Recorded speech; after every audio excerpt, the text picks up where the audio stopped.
Hey everybody, hope you're all well, enjoying the playoff hockey this year. I just want to do a quick video on mid lane breakouts and why I have a small issue with the terminology around mid lane breakouts. Um, Something that the media's got a hold of, and there's been a few incidents this year through the playoffs that I think just maybe some clarification for coaches and people that are working on skill development to help develop players. So I guess the first thing to be aware of is just the home plate area. Everybody knows that, the scoring numbers are very high in the home plate area. So we just need to be aware of the home plate area and how it affects the mid lane breakout. So a lot of times when I work with a team or young players and we first start working on mid lane breakouts, this is what it looks like. It's generally a D skating behind the net, eclipsing and passing to a center right in front of the net who's inside the home plate area. Here's what it should look like. D getting pushed out a little bit wider. A lot of times the D will swing behind the net and come eclipse the net, and they don't have a good option to the wall, and they actually get forced out into this corner. And from this area, outside the dots in the corner, is where you can make a good center swing pass.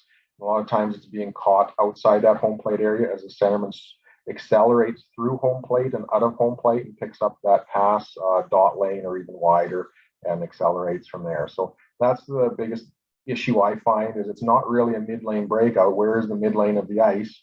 Mid lane of the ice is between the dots or even narrower. And just because we're passing to a centerman or a player that plays the mid lane, it's not actually a mid lane breakout if the player is accepting it outside the mid lane. So that's the huge issue for me is just that a lot of times isn't broken down and understood quite enough. So just going to go through a few examples of it here. So nice pass from D. Goalie goes to the D in the corner. Center swing comes, catches it outside home plate on the dot line. Another example of it, player gets it outside the dots. This is a perfect example of it. A U13 team. D swings wide into the corner, center perfect support, gets it right on that dot outside of home plate. Player accelerates out of home plate, catches it on the dot line. So this isn't really a mid lane breakout a lot of times. I would say 85 or 90% of the time, a center player is catching that puck at or outside the dot lane. So again, if we just understand that home plate area, and sometimes we have to make a pass into home plate area, but a lot of times if we stay outside of that, we're going to be a lot safer in regards to completing mid lane breakouts without a bunch of turnovers and possible goals against or big mistakes.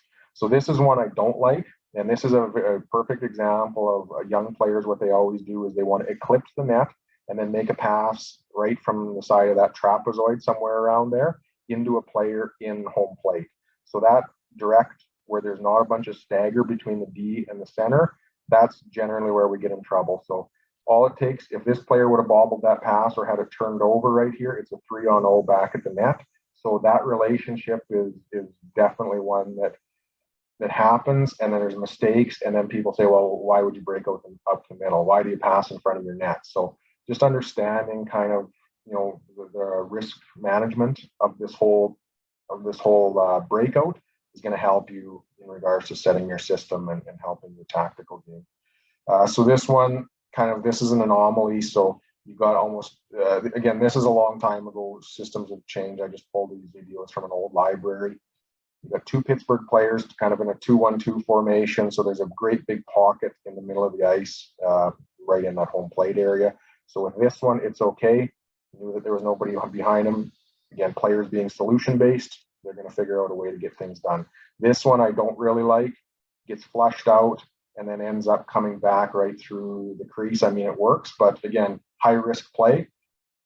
You don't have to say, let's not break out up the middle, but, a lesson in that one would be, when we're standing beside the post, let's not pass into home plate. Make sure that when we're hitting the center swing, we've been forced into the corner and we've pulled the forecheck with us.